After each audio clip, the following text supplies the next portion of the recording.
तो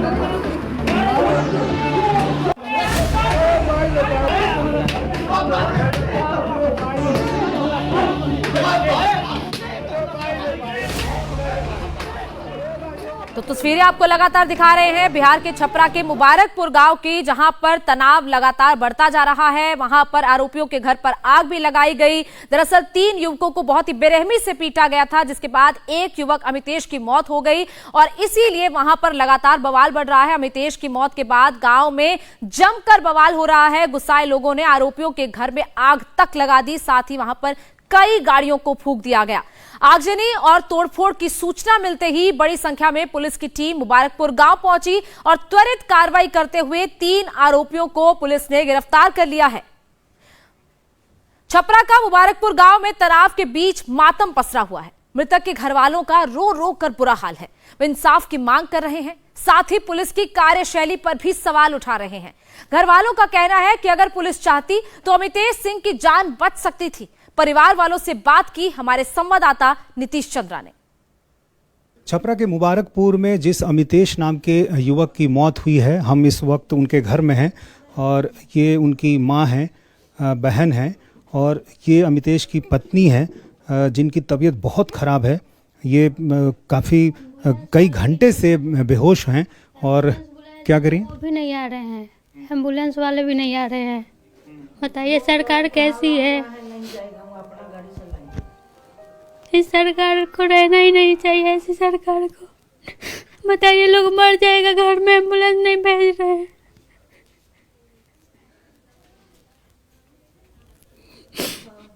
अमितेश की शादी कब हुई थी? 17 के 18 में से हुआ था। उनकी तबीयत काफ़ी ख़राब है, उनकी पत्नी की, जब से ये खबर उन्होंने सुनी है। हाँ, उस दिन से वो खाना वाना कुछ नहीं खा रही है। आज ज़्यादा हो गया, एम्बुलेंस को फ़ोन किया गया, वो नहीं आ रहे हैं लोग। आप लोगों को क्या पता चल पाया अभी तक, कैसे ये घटना हुई? अमितेश उस वक्त कहाँ थे? खेत पटाने गए थे, वहाँ से वो लोग उठा कर ले गए हैं उनको। कौन लोग उठा के ले? वही जो मुखिया लोग हैं वो लोग उठा के ले गए हैं। उनसे कोई दुश्मनी भी तो नहीं थी, वैसे ही उठा के ले गए और मारे हैं उनको। और अपने पोल्ट्री फार्म पर ले गए और वहाँ उनकी पिटाई की, जिसका वीडियो भी आया। हाँ, वीडियो आप लोग देखे ही होंगे। किसी को जाने भी नहीं दे रहे थे, छुड़ाने जो गए उसको भी मारे हैं लोग। अमितेश के साथ और जो लड़के थे जो अभी घायल हैं, जिनका इलाज चल रहा है, उन लोगों के जरिए आप लोगों को कुछ पता चल पाया कि ये घटना कैसे? वो तो दिए हैं ना, कुछ बयान तो दिए हैं, अब हमें नहीं पता है क्या दिए हैं। आप उनकी माता जी हैं? हाँ। क्या नाम है आपका? विमला देवी। आपको क्या पता चल पाया, आखिर अमितेश से कोई दुश्मनी तो थी नहीं पहले से? कोई से ना रहा, झूठ ना। हाँ, चारों कर घूम के पूछ लीजिए अमितेश कैसा लड़का है। बड़ जी से छोटिया से का बता सकता। मुखिया जो पति हैं, उनसे कभी झगड़ा हुआ था पहले? ना, कभी ना। हमरा घर से उनका हौले नहीं खे। अभी कौना वजह से बाबू के हमरा इससे कैल हम सब भगवान जानो, हम का बताइए, हम नहीं कुछ जाना। और भगवान बताइए हैं, वही बताइए। हम कहनी कि वही के बुला के नहीं आए, हम पूछे कि बाबू हमार का कर गलती कर तो काट दिल तो बहुत अच्छा हो कैल, काटे के ना चाहिए, तोहरा के रखे के चाहे, 4 डंडा मार देता आ गर्जियन बोले तो पुलिस थाना में भेज देता। ये पुलिस वाले भी तो मिले हुए हैं, मतलब 4 घंटे बाद ये लोग वहाँ पे पहुँचे हैं। जब घटना हुआ, फोन हुआ तो 4 घंटे बाद ये लोग पहुँचे हैं। आप लोग को कब जानकारी? हमें तो 3 बजे 4 बजे पता चला। हम कहाँ गए, वो जाने ही नहीं दिया लोग हम लोगों को। बोल रहे कि सबको मार रहे हैं लोग, हम लोग नहीं गए। ये पुलिस वाले भी बहुत बुरे हैं ये लोग। वहाँ थे ये लोग जब वो जिंदा थे, फिर भी कुछ नहीं किए ये लोग। आज यहाँ पे आके खड़े हैं, क्या करेंगे खड़े होके? हम लोगों की सुरक्षा कर रहे हैं ये लोग, क्यों उनकी सुरक्षा कर रहे हैं लोग? ये पुलिस वाले सारे मिले हुए हैं। पुलिस जब गई पोल्ट्री फार्म में तो उस वक्त वो जीवित थे? अभी वो जिंदा थे, उन लोगों को भगा के फिर मारा गया उनको। जिन पे आरोप है उनका कहना है कि 3 लड़के जो गए थे उनके साथ एक और लड़का गया था, उसने फायरिंग की और भाग गया। ये 3 पकड़े गए। नहीं किया है, वो वही खुद किया है फायरिंग, ये लोग कुछ नहीं किया है।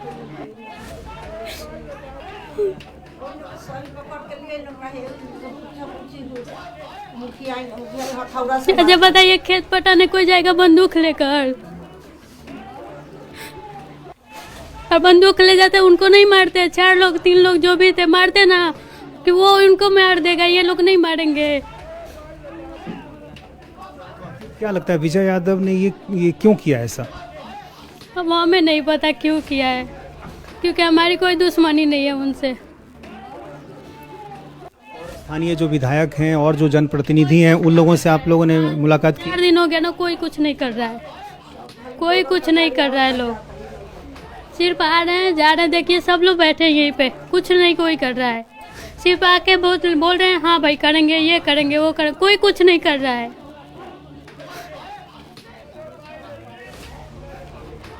नितेश के बारे में बताएंगी? वो अभी यहीं गांव में ही रह रहे थे, कहाँ पढ़ाई की? थे पढ़ाई वो तो वहाँ पे नैनीताल किए हैं पढ़ाई, छोटे थे तो वहाँ थे, उसके बाद पटना में पढ़ते थे, उसके बाद गांव में आ गए तो यहाँ पे अपना दुकान चलाते थे।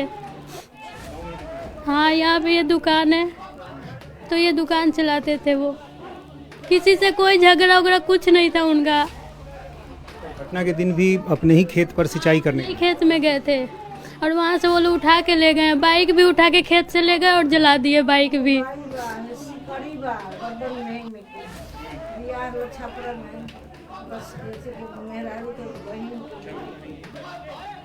अरे वो मतलब अपने ससुराल गए थे, शादी था उनका, तो वहीं से आए हुए थे, तो मतलब सिकड़ी वगैरह पहने हुए थे, तो वो लोग मोबाइल सब छीन लिए हैं।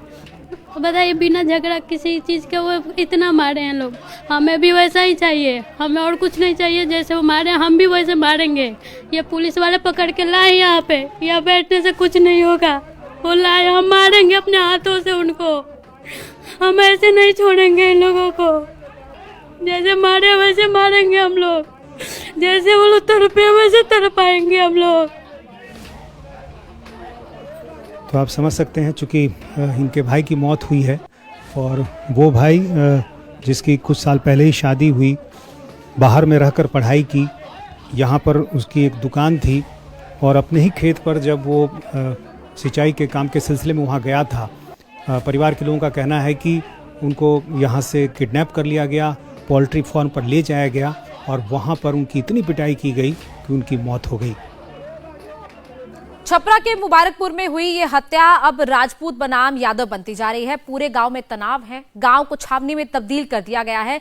देखिए हमारे संवाददाता नीतीश चंद्रा की ग्राउंड रिपोर्ट सीधे ग्राउंड जीरो से।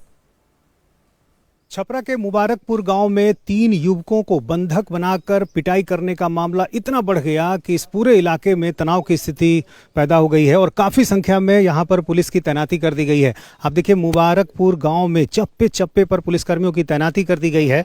दरअसल जिन 3 युवकों की पिटाई की गई थी उनमें से एक की मौत हो गई और उसके बाद ये मामला काफ़ी बढ़ गया।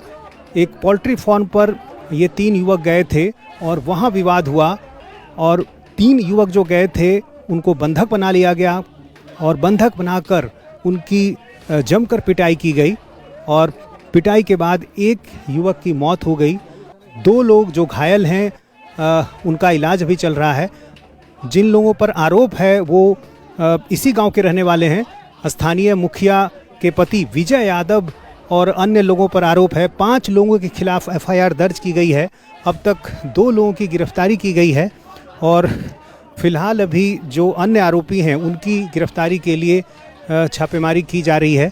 और आप देखिए इस पूरे इलाके में काफ़ी संख्या में पुलिसकर्मियों की तैनाती इसलिए कर दी गई है क्योंकि इस घटना के बाद एक तरह से तनाव की स्थिति हो गई है और जो पीड़ित पक्ष है, जिनके परिवार से मौत हुई है, उनके समर्थन में काफ़ी संख्या में लोग जुट गए और उन लोगों ने आरोपी के घर पर और उनके आसपास के घरों पर हमला बोल दिया और उसके बाद ये स्थिति और बिगड़ गई। और यही कारण है कि अब इस पूरे इलाके को एक तरह से सील किया गया है।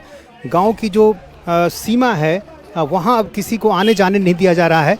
पूरे रास्ते को बंद कर दिया गया है और तमाम जो बड़े अधिकारी हैं वो यहाँ पर मौके पर पहुँच रहे हैं। आप देखिए एसडीएम छपरा भी पहुँचे और तमाम जो पुलिस के अधिकारी हैं वो यहाँ पर पहुँचे हुए हैं और पूरी कोशिश ये की जा रही है कि कैसे भी हालात को नियंत्रण में किया जाए ताकि जो एक जातीय तनाव की जो स्थिति भी बन गई है उससे बचा जा सके।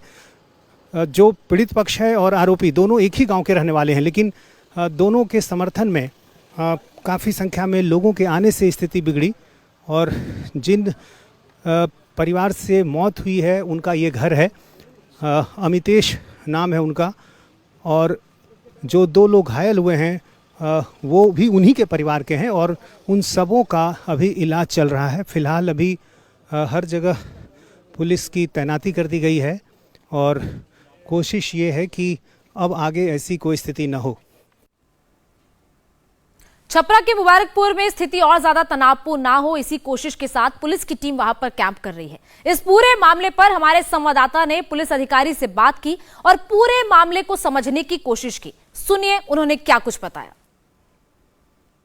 मुबारकपुर गांव में काफ़ी संख्या में पुलिस बल की तैनाती कर दी गई है। फिलहाल यहां पर अब शांति है। अभी क्या हालात हैं और आगे क्या कार्रवाई हो रही है? जो लोग अभियुक्त हैं उनको क्या पकड़ा जा रहा है? कितने लोग पकड़े गए? देखिए, जो भी घटना हुई है उसमें कठोर कार्रवाई की जा रही है। 3 अभियुक्तों की गिरफ्तारी भी हो चुकी है और जो लॉ एंड ऑर्डर की भी घटना होगी उसमें भी कठोर कार्रवाई की जाएगी।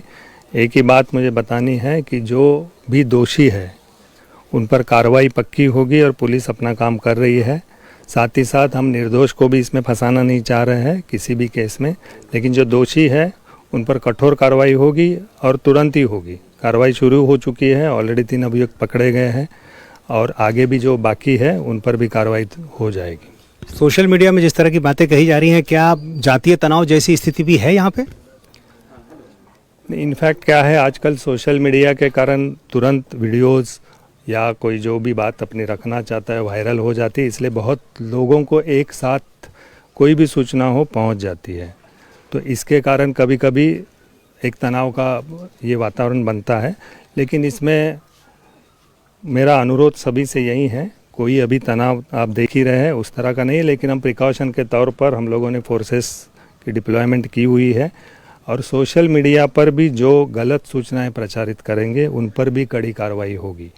उसमें भी प्रशासन लगा हुआ है और मे भी आप देखेंगे एक आध दिन में उसमें भी अरेस्टिंग शुरू हो जाएगी। इसलिए जो तनाव फैलाने का काम कर भी रहे हैं वो ना करे और जो भी कर रहे हैं उन पर कार्रवाई आने वाले 1-2 दिन में आपको देखने को मिलेगी। शुरुआती जांच में क्या बातें सामने आई है? क्योंकि एक पक्ष ये कह रहा है कि उसे बंधक बनाकर पोल्ट्री फार्म पर ले जाया गया और वहां पर बंधक बनाकर पिटाई की गई।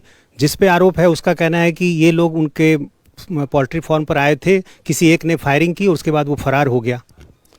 देखिए, उसमें एफआईआर हो चुके हैं, तो एफआईआर के आधार पर आगे इन्वेस्टिगेशन बढ़ा है और ये सब चीज़ें इन्वेस्टिगेशन की है। तो इन्वेस्टिगेशन में जो बातें आएगी आपको कालांतर में पता चल जाएगी। भी की दृष्टि लगी हुई है। बहुत से लोगों की दुखद मृत्यु और बहुत नुकसान की खबरें हैं। तुर्की के आसपास के देशों में भी नुकसान की आशंका है। भारत के 140 करोड़ लोगों की संवेदनाएं सभी भूकंप पीड़ितों के साथ है। भारत भूकंप पीड़ितों की हर संभव मदद के लिए तत्पर है। भूकंप से बिल्डिंग किस तरह गिरी, किस तरह ताश के पत्तों की तरह बड़ी बड़ी बिल्डिंग्स ढह गई, उसकी एक और तस्वीर देखिए। जैसे ही 7.8 की तीव्रता का भूकंप आया, एक बड़ी बहुमंजिला इमारत ताश के पत्तों की तरह ढह गई और धुएं के गुबार में बदल गई। अब एक और तस्वीर देखिए, एक दुकान के अंदर की ये सीसीटीवी तस्वीर है। जैसे ही भूकंप 7.8 की रिक्टर स्केल का आया, उसी वक्त दुकान के अंदर रखा हुआ सामान अपनी शेल्फ से नीचे गिर गया और लगातार इस तरीके की तबाही हर जगह पर देखने को मिली। तुर्की में रनवे भी डैमेज हो चुके हैं। जो रनवे तुर्की के एयरपोर्ट का है वहां पर भी किस तरीके से तबाही मची हुई है उसका भी एक मंजर देखिए। पूरा का पूरा रनवे एक तरीके से उखड़ गया है, उसके नीचे का मलबा तक दिखाई दे रहा है। तुर्की से सीरिया तक भूकंप से तबाही का मंजर देखने को मिल रहा है। दोनों देशों में चीख पुकार मची हुई है। शहर के शहर मलबे में तब्दील नजर आ रहे हैं। सड़कें टूट चुकी हैं, मकान जमींदोज हो चुके हैं। मलबे में दबे लोगों को निकालने के लिए रेस्क्यू ऑपरेशन जारी है। भूकंप का ये जोरदार झटका साउथ ईस्ट तुर्की में आया जो सीरिया बॉर्डर से लगा हुआ है। भूकंप से बचे लोग अब अपने अपनों की तलाश में इधर उधर भटक रहे हैं। इस भूकंप के 10 मिनट बाद एक और भूकंप आया जिसकी तीव्रता 6.7 थी और वो भी काफी तीव्र था, जिसके बाद तबाही का मंजर तुर्की और सीरिया में देखने को मिल रहा है। लगातार तस्वीरें हम आपको दिखा रहे हैं कि किस तरीके से इमारतें जमींदोज हो गई। लोगों को बचाने की कोशिश की जा रही है। मलबे से कई लोगों को जिंदा निकाला भी जा रहा है, लेकिन कई लोग अभी भी लापता हैं। उनके अपने उनको ढूंढने की कोशिश कर रहे हैं। किस तरीके से 7.8 की तीव्रता का जब पहला झटका आया तो हर तरफ सिर्फ और सिर्फ तबाही का मंजर था और अब भारत ने भी तुर्की की मदद के लिए हाथ आगे बढ़ाया है। अडानी मुद्दे पर राहुल गांधी का बयान, सरकार की पूरी कोशिश अडानी पर चर्चा ना हो। राहुल गांधी का यह बड़ा बयान सामने आया है। राहुल गांधी ने कहा कि लाखों करोड़ों का भ्रष्टाचार हुआ है। कांग्रेस लगातार अडानी मामले को लेकर हमलावर है और अब राहुल गांधी का यह बड़ा बयान सामने आया है। डिस्कशन हो जाए, मगर सरकार को डिस्कशन अलाउ करना चाहिए। आप देखना पूरी कोशिश होगी और ये सरकार नहीं, मोदी जी पूरी कोशिश करेंगे कि पार्लियामेंट में अडानी जी का डिस्कशन ना हो जाए। उसका कारण है, कारण आप जानते हैं। तो पूरी कोशिश होगी कि अडानी जी पे डिस्कशन ना हो। मैं अब 2-3 साल से ये मुद्दा उठा रहा हूं और मैं चाहता हूं कि इस पे डिस्कशन हो और दूध का दूध पानी का पानी हो जाए। जो लाखों करोड़ रुपए का भ्रष्टाचार हुआ है, जो हिंदुस्तान का इंफ्रास्ट्रक्चर कैप्चर किया गया है, उसके बारे में डिस्कशन हो और अडानी जी के पीछे कौन सी शक्ति है वो भी देश को पता लग जाए। Thank you. मुंबई को आज प्रधानमंत्री नरेंद्र मोदी क्या सौगात देंगे, डिटेल आपको बताएंगे ब्रेक के बाद।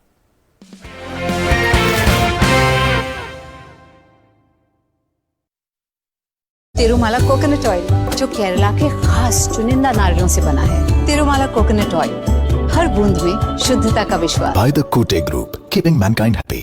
जमीन दी थी, वो कह रहे थे नरेंद्र मोदी ये तीनों कृषि कानून लाए थे अडानी को फायदा पहुंचाने। आपकी अदालत ऑन पब्लिक डिमांड आज शाम 5 बजे।